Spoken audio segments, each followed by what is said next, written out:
തൻ്റെതായ രീതിയിൽ അദ്ദേഹത്തിൻ്റെതായ ഒരു ശൈലി ഉണ്ടായിരുന്നു.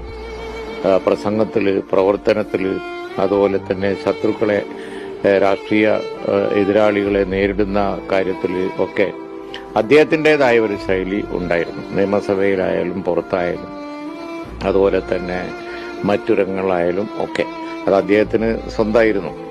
ആ ശൈലി അദ്ദേഹത്തിന്റെ അനുയായികളെ സംബന്ധിച്ചിടത്തോളം വലിയ ഹരമായിരുന്നു. അദ്ദേഹത്തിന്റെ ഒരു വലിയ അനുയായികളുടെ അദ്ദേഹത്തോടുള്ള ഒരു വീരാരാധന അതൊക്കെ വളരെ വലുതായിരുന്നു. ഏറ്റവും വ്യത്യസ്തനായ ഒരു കമ്മ്യൂണിസ്റ്റ് നേതാവ്. ഈ പ്രാഥമിക കാലത്ത്, അതായത് ആദ്യകാലത്ത് ഒരു തൊഴിലാളിയായി വർക്ക് ചെയ്യുമ്പോൾ ഉണ്ടായിരുന്ന അറിയപ്പെടുന്നത്, ഇവിടെ തങ്ങൾ സൂചിപ്പിച്ചതുപോലെ രാഷ്ട്രീയമായി നമുക്കൊരു കാലത്തും യോജിപ്പില്ലാത്ത ഒരു ഫൈറ്റ് അങ്ങോട്ടും ഇങ്ങോട്ടും ഒക്കെ ഞങ്ങൾ നടത്തിയതാണ്.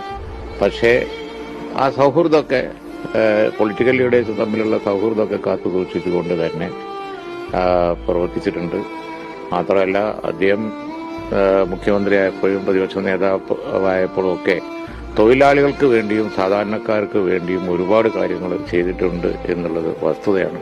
ആ നിലയിലൊക്കെ നോക്കുമ്പോൾ അദ്ദേഹത്തിന്റെ വേർപാട് തീർച്ചയായിട്ടും സംസ്ഥാനത്തിന് ഒരു നഷ്ടമാണ്.